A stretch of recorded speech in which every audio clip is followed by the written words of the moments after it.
Navsari rural પોલીસે bullet train પ્રોજેક્ટની site પરથી લોખંડના સળિયા ચોરથી આંતરરાજ્ય ગેંગનો પર્દાફાશ કર્યો છે।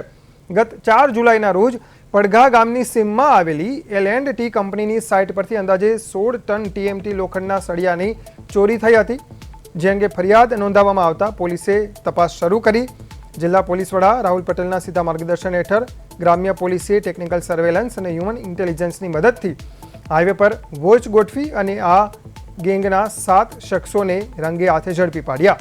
પોલીસે આરોપીઓ પાસેથી ચોરીના 16 ટન સળિયા સહિત ચોરીમાં વપરાયેલી હાઇડ્રા ક્રેન, ટ્રેલર અને સ્કોર્પિયો કાર મળી કુલ 99 લાખથી વધુની કિંમતનો મુદ્દામાલ જપ્ત કર્યો છે। આ ગેંગ અન્ય કયા રાજ્યો અને ગુનામાં સંડોવાયેલી છે તે દિશામાં પોલીસે તપાસ શરૂ કરી છે। નવસારી બુલેટ ટ્રેન પ્રોજેક્ટ ચાલી રહ્યો હતો, સળિયા ચોરીનો રેકેટ ઝડપાયો છે, શું કહેશો?